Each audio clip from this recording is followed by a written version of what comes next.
আপনারা যারা ধর্ম প্রচার করেন, ধর্মের কথা বলেন, তাদের মধ্যে এক ধরনের বৈপরীত্য কাজ করে। কখনো কখনো আমরা দেখি আপনি হয়তো একটা কথা বলছেন, আরেকজন দেখা যাচ্ছে সেটির বিরোধিতা করছে।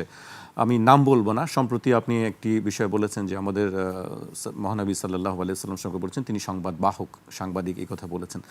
কিন্তু এটি নিয়ে আবার আপনার সমালোচনা শুরু হয়ে গেল। এটা সাংবাদিকদের সংবর্ধনা অনুষ্ঠান ছিল আমার কুষ্টিয়াতে। পুরা কুষ্টিয়া জেলায় যত সাংবাদিক আছে বিভিন্ন পত্রিকার, টেলিভিশনের, ওনাদেরকে, যেহেতু আমি ওই সময় সংসদ সদস্য নির্বাচন করছি, এই জন্য আমাকেও দাওয়াত দেয়। আরও যারা আছে 5-6 জন ছিল তাদেরকেও দাওয়াত দেয়। তো আমার কথা বলতে দেয় যে সাংবাদিকদের সম্মান, মর্যাদা এবং দায়িত্ব কী। আমি তখন উদাহরণ দিতে গিয়ে বলেছিলাম যে নাবা শব্দ থেকে এই সংবাদ মানে নাবা, জি, যে সেখান থেকে নবী, আল্লাহর নবীরা আল্লাহর সংবাদগুলো অথেন্টিক যেগুলো ওহির মাধ্যমে পেতেন ওইগুলো প্রচার করতেন। তা আপনারাও যারা সাংবাদিক, আপনাদের উচিত, আপনাদের সম্মান কিন্তু অনেক। আমরা সবাই আপনাদেরকে বলি যে মহান পেশা সাংবাদিকতা, একটা মহান পেশা। এই পেশাকে যদি সত্যিই মহান বানাতে চান, নবীরা, রসুলরা যেভাবে আল্লাহর সংবাদগুলো মানুষের কাছে পৌঁছিয়ে দিতেন, তারা এক ধরনের সাংবাদিক ছিলেন। তা আপনারাও সাংবাদিক, কিন্তু ওই ওহির সাংবাদিক না। আপনারা বিভিন্ন মানবতার সংবাদগুলো সত্যটা প্রকাশ করবেন, তাহলে নবীদের সাথে কিয়ামতের দিন আপনাদেরও হাসর হবে। তো এখানে আমি আল্লাহর নবীদের কথা বলতে গিয়ে ওহির সংবাদ বুঝিয়েছি, আর আপনাদের ক্ষেত্রে বলতে গিয়ে যারা এই যে সাধারণ সংবাদ কালেক্ট করেন তাদের কথা বুঝিয়েছি যে আপনাদের মর্যাদা কিন্তু অনেক, কলমের অনেক দাম। নুন আল কলামি ওমা ইয়াসতুরুন মা আনতা বিনিআমাতি রাব্বিকা বিমাজনুন। এই আয়াতের ব্যাখ্যাও করেছিলাম ওই দিন, যে কিয়ামতের দিন আল্লাহ রাব্বুল আলামিন কলম, এই কলম দিয়ে মানুষ যা লেখে, এই লিখিত জিনিসের কসম দিয়েছেন। সুতরাং আপনাদের হাতে সাংবাদিকতা যারা করেন, কলম আছে, যা মনে চায় তাই লিখবেন না।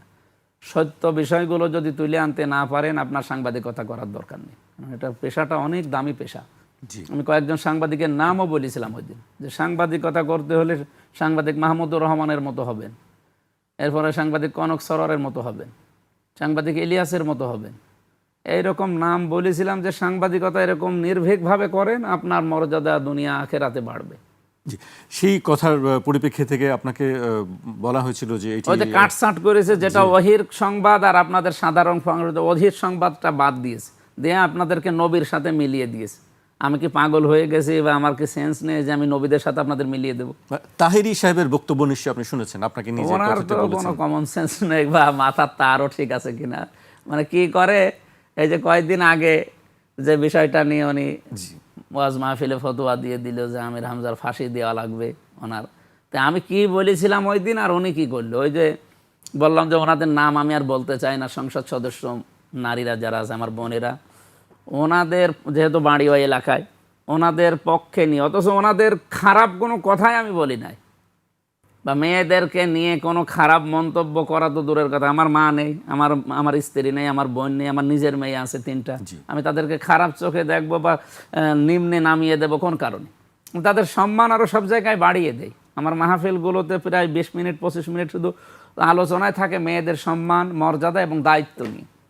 কিন্তু ওনারা মানে তিনারা যে, যেমন আমি নাম বললাম, আপনি যে গিয়াসউদ্দিন আত-তাহেরি, তিনি আপনার পিছনে এইভাবে পেছনে লাগে কি, ওনারা তো জনপ্রিয়তা ভক্ত মানুষ, ওনারা ওই যে বাবা ভক্ত মানুষ। ওনাদের ওয়াজ মাহফিলের ভেতরে কোনো মাল ম্যাটারেস পাবেন না, খালি ওই বাবা কি করেছে, দাদা কি করেছে, অথবা আমার এই পীর সাহেব কি করেছে, এইগুলো নিয়ে মানুষকে শিরক, বেদাত এইগুলোর দিকে নিয়ে যায়। ইসলাম যারা সঠিক বোঝে বাংলাদেশে, আপনি তাদেরকে জিজ্ঞাসা করেন ওগুরকে আসলে ইসলামের কোনো কথা ওর ভেতর থেকে আসে? আবেগটা কাজে লাগিয়ে, নবীর প্রেমের আবেগটা কাজে লাগিয়ে মানুষকে বিভ্রান্ত করে আর শিরক আর বেদাতের দিকে নিয়ে যায়। মানুষ তো ভরসা করবে শুধুমাত্র আল্লাহর ওপরে।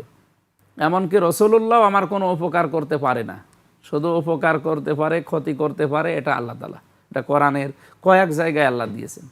কিন্তু ওই মানুষগুলো শুধুমাত্র ওই যে ইয়া আলী বাবা, শাহ আলী বাবা, কেল্লা বাবা, ফতে বাবা, এই জয় বাবা, সব বাবা নিয়ে মানুষদেরকে শিরক বেদাতের ভেতরে নিয়ে যেতে চায়। বাবা এই বিষয়গুলো ওদের কাছে তখন বাধা লাগে, দেখে যে এগুলো বাধা হয়ে দাঁড়াচ্ছে, এই তখন আমার এই কাটছাট বক্তব্য নিয়ে মানুষের কাছে কালার করে। কিন্তু আমার মনে হচ্ছে দেশের মানুষ এখন বোঝে, ওনাদের কথা এখন আর মানুষ খায় না।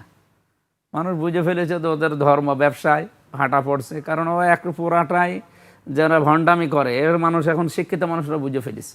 এমনকি গ্রাম্য মানুষ এখন জানে যে ওর কোনো তাল মাতাল নেই, মানে আগা মাথা নেই।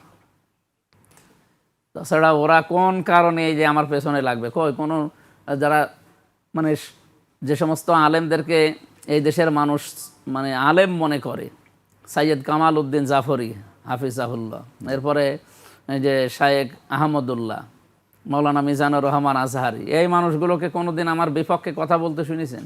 আর বলবেও না, কারণ এমন একটা জ্ঞানী মানুষ।